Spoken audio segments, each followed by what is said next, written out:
Құрметті студенттер, бүгін біз 6-шы дәріс бойынша мына мәселелерді қарастырамыз. Жалпы біздің зерттеу тақырыптарымыздағы негізгі болып отырған өзекті мәселені біз қалай құрастырамыз? Ғылыми зерттеудің негізгі синопсисі қалай негізделу керек? Жалпы мақсатын анықтап алайық. Енді біз жалпы дайындық кезеңде қандай міндеттерді шешуіміз қажетті? Яғни ғылыми зерттеудің барысында біз алдын ала ескертіп айтамыз ғой. Біз зерттеу материалдарын кез келген құжаттардан, кез келген кіші жанрлардан, болмаса ірі жанрлардан, одан кейін зерттеудің дерек көздерінен, мысалы кинофильмдерден, мұражайлардан, түрлі статистикалық зерттеулерден, былайша айтқанда ғылыми басылымдардан, мақалалардан, монографиялардан, кез келген жерден біз іздеп табуымызға болады. Осы тұрғыда біздің жаңағы қысқаша әдеби көрсеткіштерді іздейміз. Яғни дайындық кезеңдерінде біздің іздеу саясатымызға байланысты ол белгілі бір кезеңдерден өтеді. Ол үшін мысалы біз не істеуіміз керек? Яғни тақырыптың атауын хабарлама түрінде біз баяндап аламыз. Тақырыптық таңдауда зерттеушінің сана түсінігіндегі жалпы ақпараттар болу қажетті. Осы кезде ең бірінші сізде түсінік болу керек. Әрине, зерттеу өте қиын деп қабылдап аларсыз, бірақ дей тұрғанменен, мысалы сіз жаңағы іздеп отырған нәрсеңізді қалай құруыңыз керек, қандай ақпараттарды қалай жинастыру керек деген ой келеді. Сондықтан да алдыменен сіз зерттеп отырған материалыңызға сұрақ қоюыңыз керексіз. Жалпы мен не зерттеп отырмын, нені қарастырайын деп отырмын, қандай қорытындылар шығаруыма болады деген бірінші келген басыңызға, миыңызға, санаңызға оралған бірінші сөздерді біз рет-ретімен жаза беруіміз керек. Көрген затыңызды, іздеп отырған заттарыңызды баяндап, белгілі бір тәртіппен жазып қоятын болсаңыз, мысалы мен көрсетіп отырмын ғой, сіздің негізгі көңіл аударған жеріңіз, іздеп отырған сұрақтарыңызға жауап жоқ, я болмаса оның аз қаралғандығы туралы мәліметтерді оқисыз. Мысалы, А және В нүктесі болса, сіз болашақта болатын жаңағы повер сызығы X-тегі мәселенің шешуін қарастыруыңыз керек. Осы тұрғыда сіз нақты бір ақпараттар дерек көзін ұйымдастырып, белгілі бір графикалық теңдеулер құрып аласыз. Мен не іздеп отырмын деген сұрақты.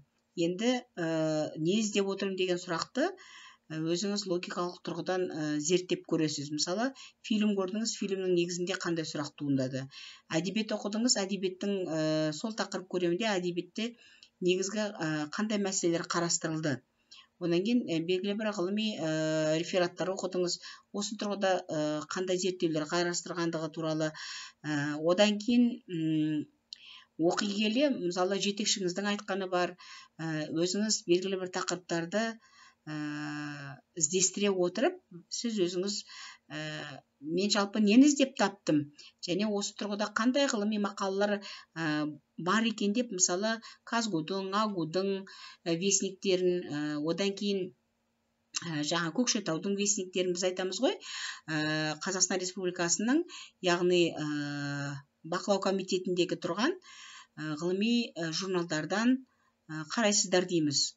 Демек, сіз соларды өзіңіздің мамандығыңа сәйкес қарастыра отырып, әрбір мамандыққа сәйкес пәндеріңізді іздеп табасыздар. Демек, осы зерттеу жұмысында негізгі зерттеу пәні қандай шекараны қамтыды, оның аумағы қандай деген сұрақтарды өзіңіз сол мақалаларды оқи отырып қоясыз да.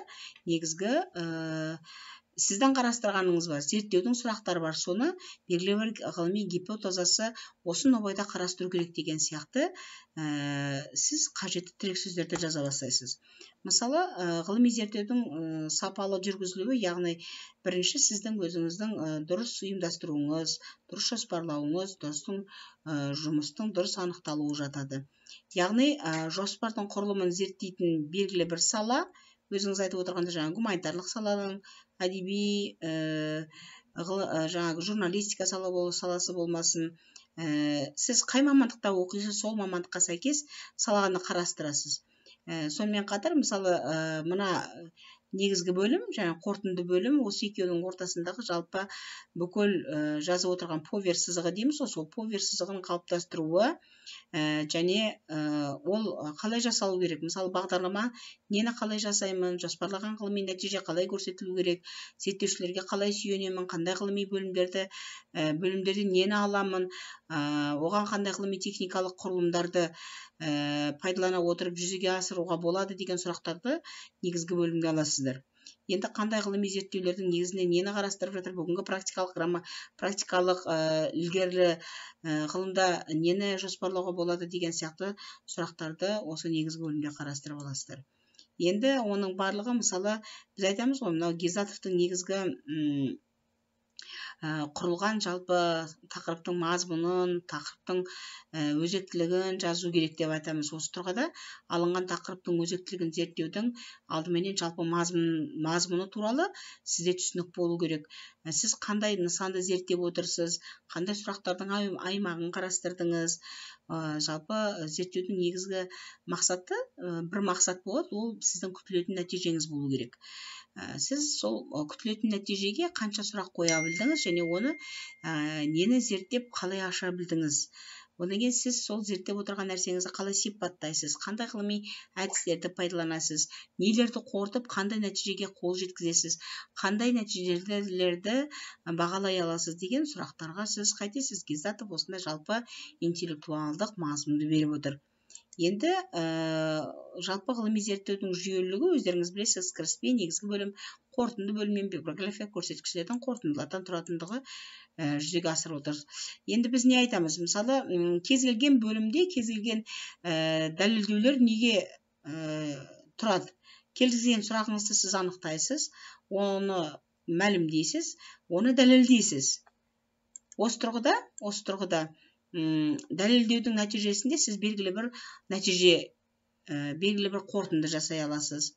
Осы тұрғыда мысалы сіз қажетті жасалған нәтиженің нәтижесінде, мысалы Кувшинский айтады, өнім алынады дейді. Сол өнімді сіз қайтесіз белгілі бір мынау беріп отырған, мысалы мына жаңағы конференция материалдарына болмаса алынған өнімді сол жаққа жібере аласыз деген сөз. Міне жалпы өздеріңіз осы айтылған материалдармен жүріп отырсаңыз, болашақта үлкен бір ғылыми жұмысқа негіз бола алады деген ойды қорытындылауға болады. Сонымен бірге алдымыздағы сабақтарда осыларды нәтижелеуге тырысайық. Көріскенше сау болыңыздар.